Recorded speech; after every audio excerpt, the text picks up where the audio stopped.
वर्तमान में जिस प्रकार से हमारे भारत देश का जो नुकसान हो रहा है वो संस्कारों के अभाव में हो रहा है।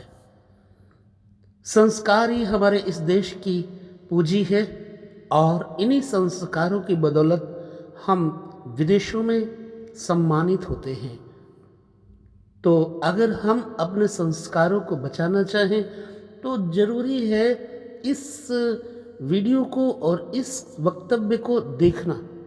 जी हाँ, पिछले एपिसोड में हमने आपको बताया था कि संस्कार की शुरुआत हमारे जन्म से पहले ही हो जाती है। जब बच्चा गर्भ में आता है उससे पहले वो पिता के विचारों में रहता है। पिता माता का सम्मेल जब होता है तब हम गर्भ में आते हैं। तो कौन सा ऐसा नक्षत्र, कौन सा ऐसा तिथि और कौन से ऐसे दिन हैं जिनमें गर्भाधान नहीं होना चाहिए, जिससे कि हानि होती है और ऐसा बालक, ऐसा शिशु जन्म से ही कई बार अंधा होता है, कई बार बधिर होता है, कई बार वो असभ्य हो जाता है। इन सब चीज़ों को ध्यान में रखते हुए हम इस संस्कार एपिसोड को लेकर चलते हैं। अब यहाँ मैं ये बताना चाहूँगा कि जिन दिनों में गर्भाधान नहीं होना चाहिए वो दिन कौन से हैं। देखिए, नक्षत्र, तिथि तथा लग्न के गंडांत, निधन तारा, जन्म तारा, मूल नक्षत्र, भरणी नक्षत्र, अश्विनी रेवती नक्षत्र, ग्रहण का दिन, व्यतिपात, वैधृति योग, माता पिता का श्राद्ध, दिन के समय परिघ योग के आदि का आधा भाग, उत्पात से दूषित नक्षत्र, जन्म राशि या जन्म नक्षत्र से 8वां लग्न,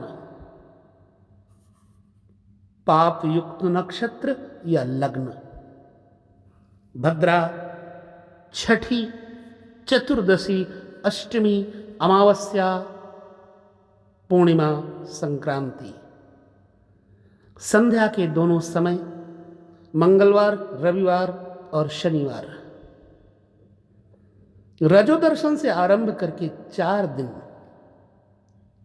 ये सब स्त्री संयोग में वर्जित हैं। शेष तिथियां सोमवार, बृहस्पतिवार, शुक्रवार, बुधवार, तीनों उत्तरा फाल्गुनी, उत्तराषाढ़ा इत्यादि नक्षत्र,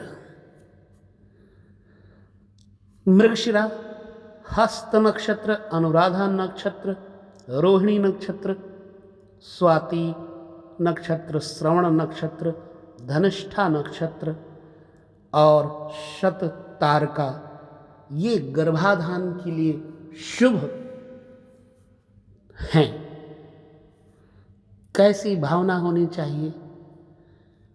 सहवास के समय स्त्री और पुरुष की भावनाएं, चेष्टाएं, आहार और आचार जैसे होते हैं, इनकी संतान में भी ऐसी भावना और आहार आचार रहता है। आहाराचार चेष्टा भिर्यादृशी भी समन्वितौ स्त्री पुंसौ समुपेयाताम तयोः पुत्रोपि तादृशः। सुश्रुत संहिता में ऐसा लिखा हुआ है। जो माता पिता, देवता, ब्राह्मण की पूजा सत्कार करते हैं, शौच यानी कि पवित्रता तथा सदाचार का पालन करते हैं, वे महान गुणशाली पुत्रों को उत्पन्न करते हैं। इसके विपरीत आचरण करने वाले माता पिता निर्गुण संतान उत्पन्न करते हैं। देवता ब्राह्मण परः शौचाचार हिते रतः महागुणान प्रसूयन्ते विपरीतास्तु निर्गुणान। यह भी सुश्रुत संहिता शारीर संस्थान में आया है।